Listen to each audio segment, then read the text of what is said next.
Good morning student. Nirmal TT की online classes में मैं अंजू भारद्वाज आपका हार्दिक अभिनंदन करती हूँ। बच्चों, आज हम पाठ्य से आगामी विद्यालय में पाठ्य से आगामी शैक्षिक प्रवृत्तियों के और महत्व के बारे में अध्ययन करेंगे।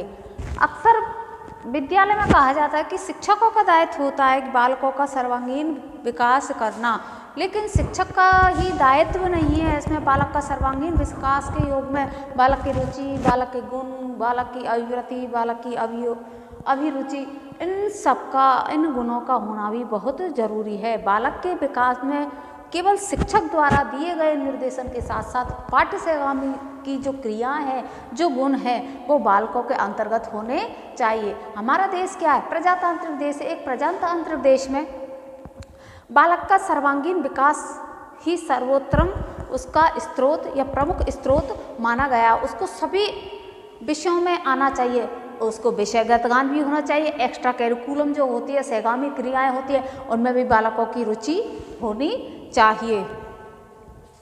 विभिन्न शिक्षा आयोग ने किसके विकासार्थ हेतु शैक्षिक प्रवृत्तियों का महत्वपूर्ण स्थान बतलाया है। जो शैक्षिक प्रवृत्तियां हैं, पाठ्य से आगामी के अंतर्गत जो शैक्षिक प्रवृत्तियां हैं, जो हमारे शिक्षा आयोग हैं, जितने भी आयोग थे, मुदालियर आयोग, कोठारी आयोग, राष्ट्रीय शिक्षा नीति, उनमें शैक्षिक पाठ्यक्रम में के विकास में बालकों को इसके अंतर्गत उनके गुणों, उनकी अभिवृत्ति, उनकी अभिरुचि, इनके बारे में सम्मिलित बतलाया। अगर ये गुण सारी चीज़ें बालकों के अंतर्गत होंगी तो हमारे देश के जो बालक हैं उनका सर्वांगीण विकास अच्छे से हो सकेगा।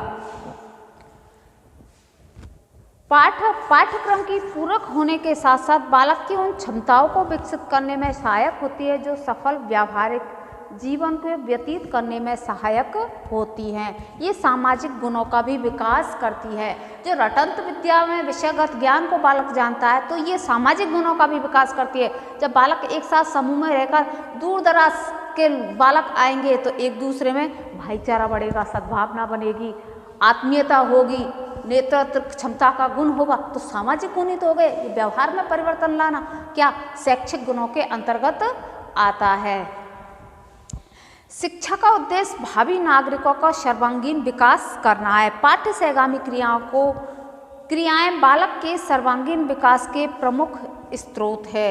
विद्यालय में इनका महत्वपूर्ण स्थान है। बालकों के सफल नागरिक जीवन के लिए व्यावहारिक शिक्षा देना चाहिए। पाठ्य से आगामी क्रियाओं का विद्यालय शिक्षा में महत्व निम्न प्रकार है। जो पाठ्य से आगामी जो क्रियाएं हैं उनका विद्यालय की जो शिक्षा है उसमें क्या महत्व है, कुछ टॉपिकों के माध्यम से आज महत्व को बतलाएंगे। जैसे मूल प्रवृत्तियों का शोधन, इसमें है मूल प्रवृत्तियों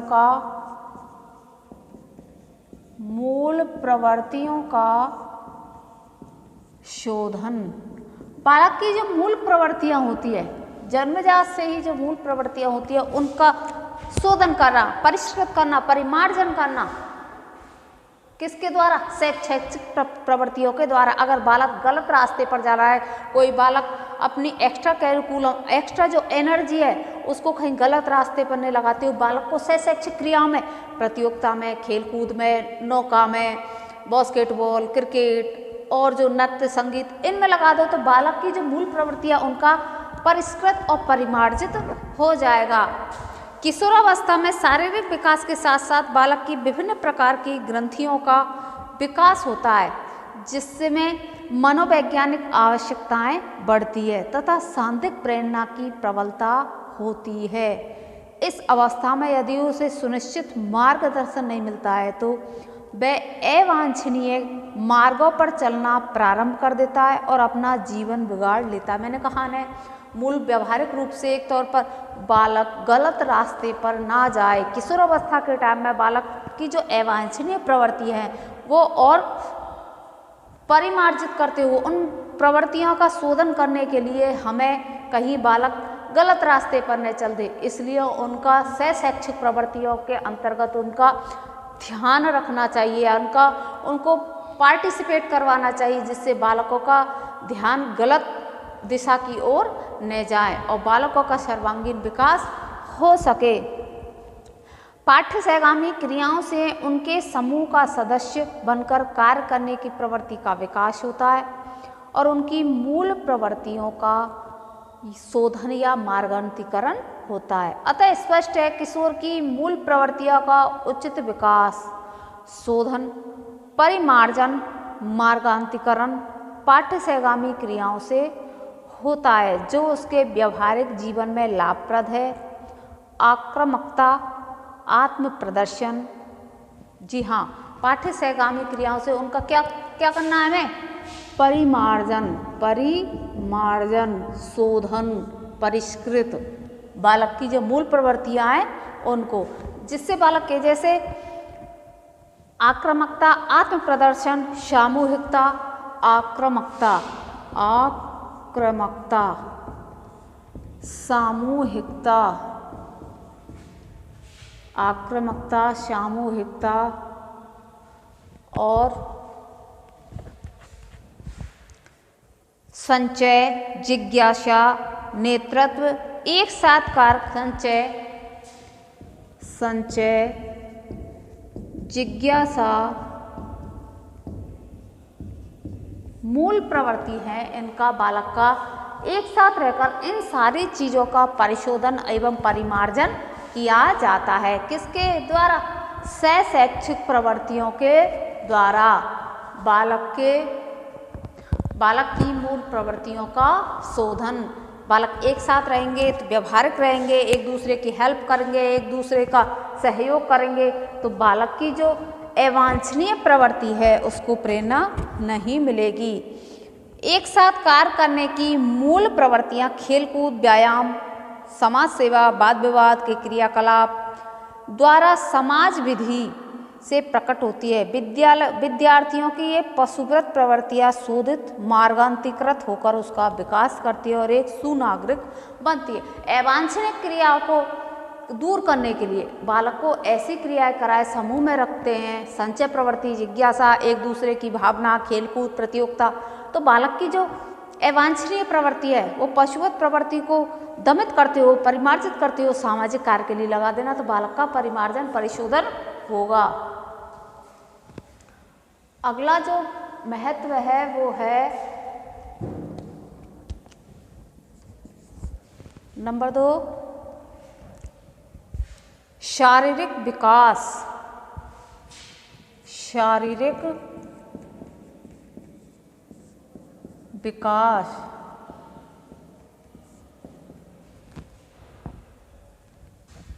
व्यायाम, खेलकूद, पीटी, व्यायाम, खेलकूद, पीटी, व्यायाम, खेलकूद, पीटी, कुश्ती, दौड़, कुश्ती, दौड़, व्यायाम, खेलकूद, पीटी, कुश्ती, दौड़, तैराकी, घुड़सवारी, तैराकी,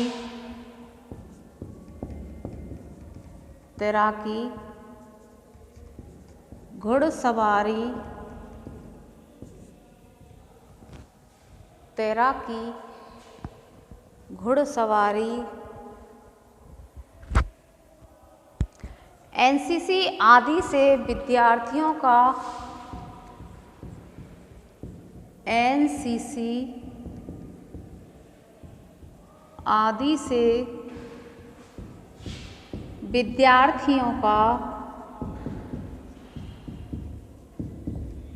विद्यार्थियों का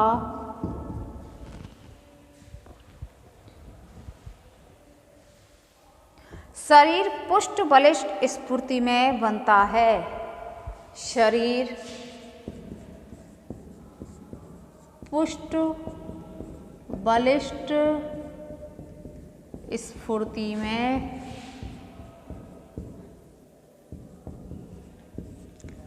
बनता है। क्या है? शारीरिक विकास बालक कैसे करेंगे? बालक को व्यायाम करवाएंगे। व्यायाम के द्वारा बालक का शारीरिक विकास, शारीरिक टेंशन, चिंता, मानसिक तनाव दूर होगी। खेल कूद के द्वारा बालक खेलेगा कूदेगा हाथ पैर इधर उधर चलाएगा तो बालक क्या होगा, स्फूर्ति में, तंदुरुस्त, बलिष्ठ। पीटी करने से आपको पता है ना, सारे पैरों की और उसके व्यायाम अच्छे से हो जाता है। उधर कुश्ती में भी शारीरिक बलिष्ठता आती है। दौड़, तैराकी, घुड़सवारी, जब दौड़ और तैराकी का दौड़ का मतलब है अपने शरीर के पूरे वेंटिलेशन को बनाना, अच्छे से अपने आप को फिट करना, व्यायाम और दौड़। घुड़सवारी, एनसीसी आदि से विद्यार्थियों के शरीर पुष्ट, बलिष्ठ और स्फूर्ति में बनते हैं। उनकी मांसपेशियां व शारीरिक अंग प्रत्यंग परिपक्व होते हैं, उनमें संतुलन आता है एवं उक्त क्रियाएं शारीरिक विकास के लिए बहुत ही लाभदायक सिद्ध होती है। शरीर बलिष्ठ बनता है, पुष्ट बनता है, हष्टपुष्ट बनता है, बालक निरोगी रहता है और स्फूर्ति में होता है। अगला जो इसका महत्व है वो है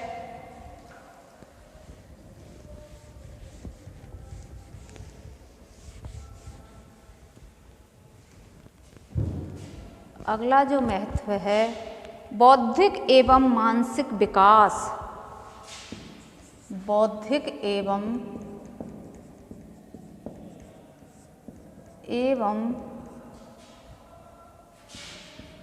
मानसिक विकास।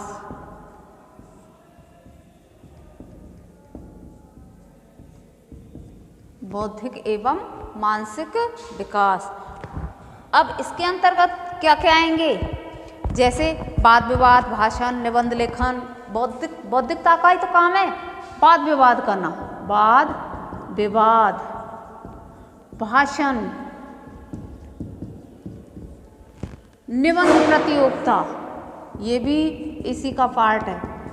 निबंध, नाटक, बालक की मानसिक क्रिया को सक्रिय रखते हैं ये सारी चीजें। नाटक, एकांकी, विद्यालय पत्रिका, साहित्य सभा। नाटक, एकांकी, विद्यालय पत्रिका,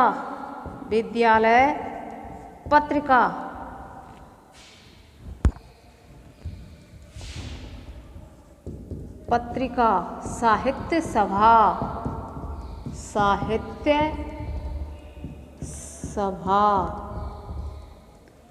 विद्यालय पत्रिका, साहित्य सभा। अंत्याक्षरी, कवि सम्मेलन, चित्र प्रतियोगिता। अंत्याक्षरी,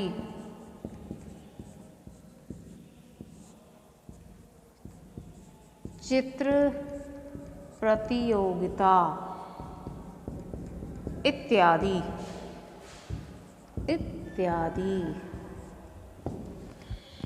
बालक की बौद्धिक एवं मानसिक विकास किन किन के द्वारा, जैसे वाद विवाद के द्वारा बालक वाद विवाद करेगा। कोई एक ऐसा क्वेश्चन मार्क दे देंगे या बालक को कोई ऐसा टॉपिक दे देंगे जिससे बालक क्या करेगा, तर्क वितर्क, वाद विवाद। एक बालक उसका आंसर दूसरा बताएगा तो दूसरा नहीं, इसमें इस प्रकार से ये ऐसा होगा तो बालक की मानसिक एवं बौद्धिक क्रिया इसमें क्या होगी, सुदृढ़ होंगी, पुष्ट होंगी, उच्च स्तर की बनेंगी। अगर वो बालक जानता नहीं है तो दूसरे तथ्य के अनुसार वो बालक उससे सीखेगा। दूसरा, भाषण की कला, ये भी बौद्धिक एवं मानसिक विकास के अंतर्गत आती है। तीसरा इसमें पॉइंट आएगा तो निबंध लिखेंगे तो हम ऐसे ही थोड़े लिख देंगे बिना जाने पहचाने, बिना अपने मानसिक तर्क लगाए हुए कि हाँ साहब लिख दो जो भी चाहे, उसमें भी दिमाग लगाना पड़ेगा। नहीं 2 लाइन लिख के बालक रह जाते हैं। नाटक में भी आप इसी प्रकार से अपना करोगे। नाटक, एकांकी, विद्यालय की जो पत्रिकाएं उनका भी समावेश किया जाए। साहित्य की जो सभा है वो भी वाद विवाद के अंतर्गत आती है। इसी प्रकार अंत्याक्षरी में बालक को दिमाग, जो भी एक पॉइंट पर बालक अटक गया तो उसी पॉइंट से, उसी अक्षर से, उसी वर्ड से बालक को वो पॉइंट, या तो आप कोई वोकैबुलरी जैसे आप अंग्रेजी की मीनिंग पे कर रहे हो या फिर कोई पद्यांश पे या कोई गद्य, कोई भी चीज़ ऐसे ले ली तो उसी वर्ड से आपको स्टार्ट करनी हो। तो इसमें भी बौद्धिक विकास का समायोजन किया जाता है। इधर चित्र प्रतियोगिता, चित्र ऐसे ही थोड़ी हर कोई बना देता है, और चित्र में भी अपनी एक चित्रकारी कलाकारी छिपी होती है।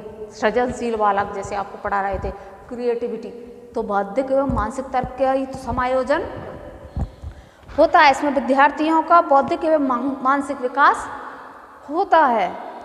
विद्यालय द्वारा विद्वानों के भाषणों का आयोजन किया जाता है जिससे वह उनके संपर्क में आता है और प्रेरणा ग्रहण करता है। विद्यार्थी इन प्रवृत्तियों में रुचि, अभिरुचि एवं इच्छा के अनुसार भाग लेते हैं तथा आत्मसंतुष्टि एवं आनंद की प्राप्ति करता है। कल्पना, निर्णय, विचार आदि से मानसिक शक्तियों का विकास होते हैं। बड़े बड़े विद्वानों को भाषण के लिए बुलाया जाता है या और भी कोई कार्यक्रम के लिए विद्वानों को बुलाया जाता है। बालक अपनी रुचि के अनुसार उनको अपनी ग्रहण प्रेरणा लेकर उनको ग्रहण करता है। बालक में जो रुचि, अभियोक्ता, जो उनकी क्षमता है और कल्पना, निर्णय और विचार आदि से मानसिक शक्तियों का बालक का विकास होता है। बालक तर्क करता है, कल्पना करता है, इनसे बालक की बौद्धिक एवं मानसिक शक्तियों का विकास करना। अगला जो महत्व है वो है चारित्रिक विकास।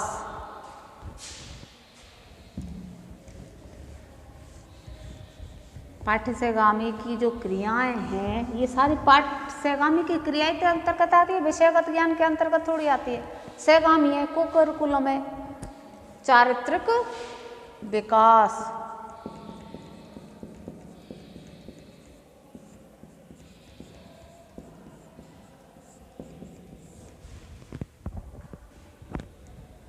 शैक्षिक प्रवृत्तियों द्वारा छात्र अपने व्यक्तिगत स्वार्थों को त्याग कर समूह के लिए त्याग करता है। इसमें क्या कहता है? बालक व्यक्तिगत स्वार्थों को त्याग कर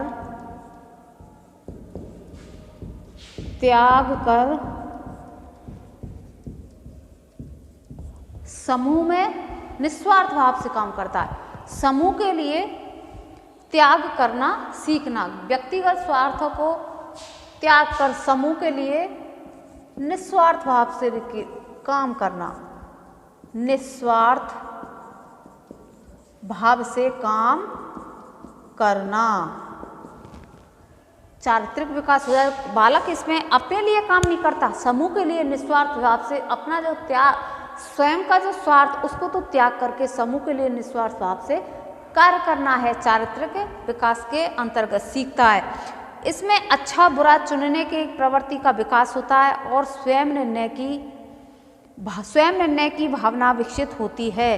अच्छा और बुरा चुनने का विकास, क्या चीज़ अच्छी है, क्या चीज़ मेरे लिए बुरी है, कौन सा इधर रास्ते से जाऊंगा तो कांटे और इधर के रास्ते से जाऊंगा तो फूल है, अर्थात सरलतम है, तो कौन सा मेरे को अच्छा है और कौन सा बुरा, ये निर्णय लेने की शक्ति भी चारित्रिक विकास के अंतर्गत आती है। इसमें सहानुभूति, दया, परोपकार, धैर्य, नैतिकता, संयमता, सत्यता, सहानुभूति, कर्तव्यनिष्ठा आदि नागरिक गुण इसके अंतर्गत विकसित होते हैं। जैसे न्याय, ईमानदारी, कर्तव्य निष्ठा,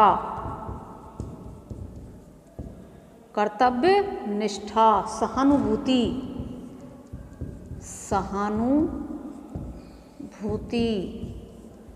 धैर्य, सौहार्द, इन सारी चीज़ों के माध्यम से एक श्रेष्ठ नागरिकों के गुण बालकों के अंतर्गत आते हैं तथा अच्छी आदतों, अभिरुचियों, अभिवृत्तियों का निर्माण होता है। सद्गुण एवं आत्मानुशासन की भावना जागृत होती है, जिसके फलस्वरूप वह चारित्रिक विकास होता है। सद्गुण एवं आत्मानुशासन, सद्गुण एवं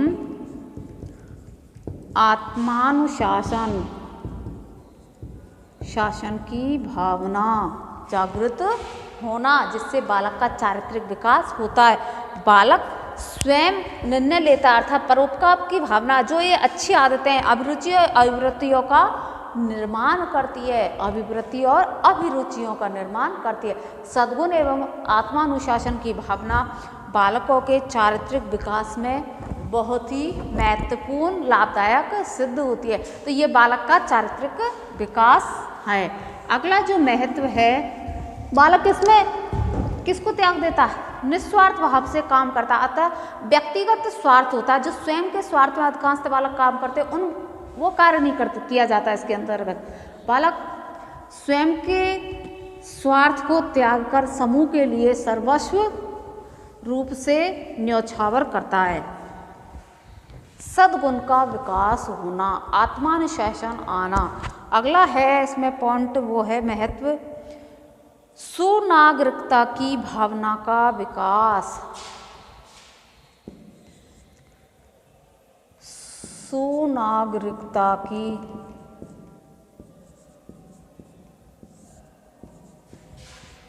भावना का विकास। सुनागरिकता की भावना का विकास। विद्यालय में छात्र परिषद, छात्र सहकारी समिति, विद्यालय में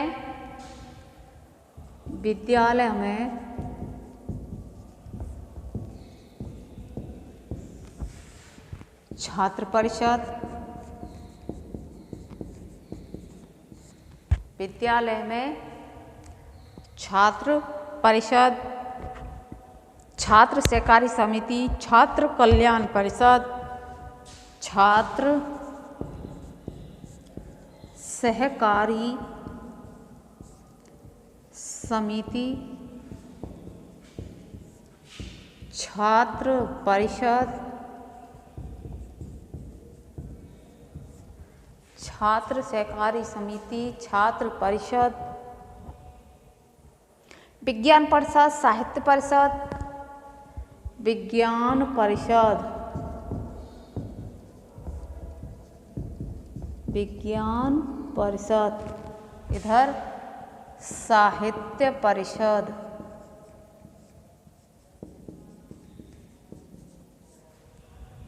साहित्य परिषद आदि का गठन किया जाता है। आदि का गठन किया जाता है।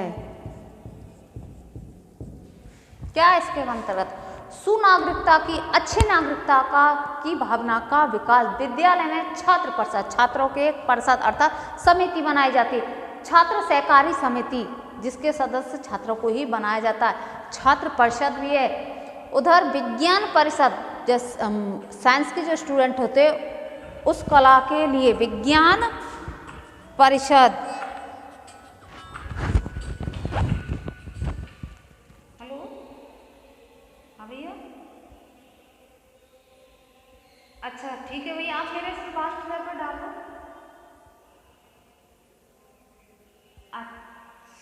तो हो तो गया ना कन्फर्म। ठीक ठीक, थैंक यू भैया। हाँ मैं शाम को ले जाऊंगी 4:30। ठीक है भैया।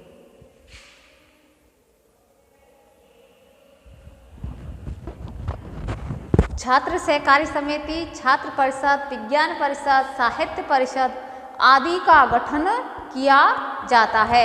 इसमें विज्ञान परिषद, साहित्य परिषद, साहित्य की जो विधाएं हैं उन विधाओं को बालक को महत्ता को बतलाना, बालक को इनके चयन, सदस्यता ग्रहण, मतदान, मताधिकार का कार्य, छात्र के सुनागरिकता का प्रशिक्षण देते हैं। उसमें उत्तरदायित्व की भावना विकसित होती है। इसके जैसे बालकों का छात्र सहकारी समिति है, छात्र परिषद है, उसमें कौन कौन सदस्य भाग लेंगे, कैसे उनका चयन होगा, उनका अध्यक्ष कौन बनेगा, इसमें बालक को नेतृत्व भावना की गुण होगा, न्यायप्रियता, सहानुभूति, परोपकारिता, कर्तव्यनिष्ठा, ये सारे गुणों का सुनागरिकता के भावना का विकास करना।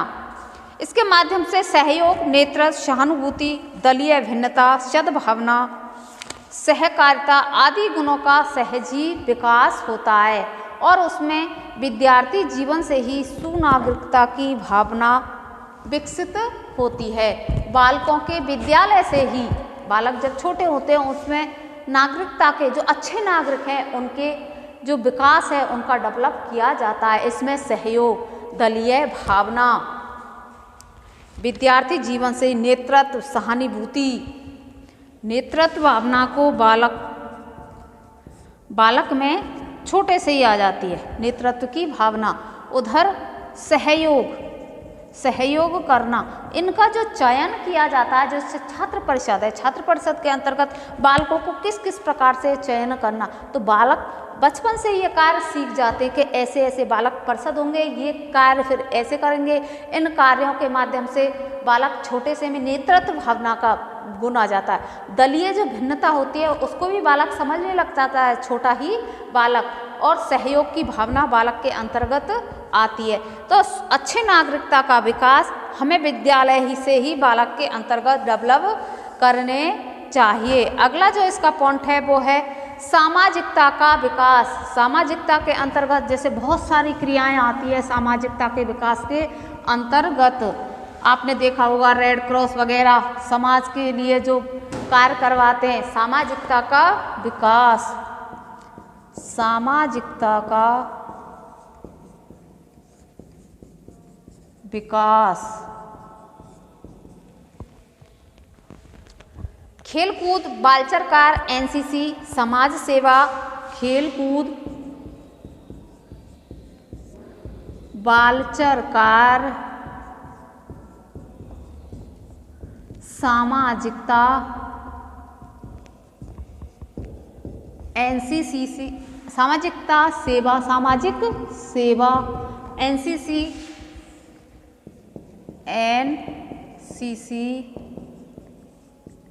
एनसीसी, श्रमदान, रेड क्रॉस आदि से परस्पर सहयोग। श्रमदान, रेड क्रॉस आदि से सहानुभूति, सहयोग,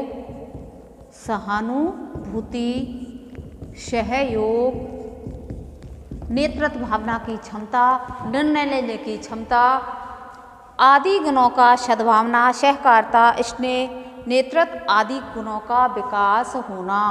खेलकूद के माध्यम से बालक खेलेगा कूदेगा, एक जिले से दूसरे जिले में, एक राज्य से दूसरे राज्य में, तो सहयोग की भावना होगी।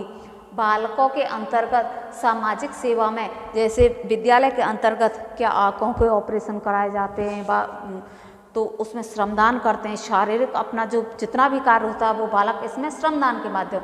एनसीसी का कार्य भी है, उसे सहानुभूति, सहयोग आदि गुणों का बालकों के अंतर्गत विकास किया जाता है। मनुष्य एक क्या है, सामाजिक प्राणी है, जिसमें उसमें सामाजिकता की भावना विकसित होती है। समाज की सामाजिकता की भावना उसमें अपने दल के प्रति निष्ठा, कर्तव्य निष्ठता, उत्तरदायित्व की भावना का उदय होना। कथन के मूर्त रूप में विद्यार्थी पाठ्य सहगामी वृत्तियों के माध्यम से व्यावहारिक रूप से करता है। दलीय भावना की उत्तरदायित्व, नेतृत्व शक्ति का गुण, कर्तव्य परायणता से निष्ठ, इसमें बालक अपने आप को पूर्ण रूप से समर्पित कर देता है। तो आज हमने महत्व के अंतर्गत आपको पहला जो पॉइंट था मूल प्रवृत्तियों का शोध, बालक की जो अवांछनीय प्रवृत्ति हैं उनका शोधन करना। शारीरिक विकास, खेलकूद, व्यायाम, एनसीसी, घुड़दौड़, घुड़सवारी, इनके अनुसार बालक हष्टपुष्ट एवं स्फूर्तिमय बनता है। बौद्धिक विकास, विभिन्न प्रकार की साहित्यिक जो विधाएं हैं उन विधाओं का आयोजन करते हुए निबंध प्रतियोगिता, अंत्याक्षरी, भाषण, वाद विवाद, इनके द्वारा। चारित्रिक विकास, बालकों के चरित्र के अंतर्गत बहुत सारी ऐसी कार्य हैं जिससे बालक के चरित्र के बारे में विकास किया जाए। सुनागरिकता का, अच्छे भावना का विकास, सामाजिकता का विकास, और भी इसके कुछ महत्व है जो हम नेक्स्ट वीडियो में आपको बतलाएंगे। आशा करती हूँ आज का ये टॉपिक आपको समझ में आया होगा। तब तक के लिए धन्यवाद।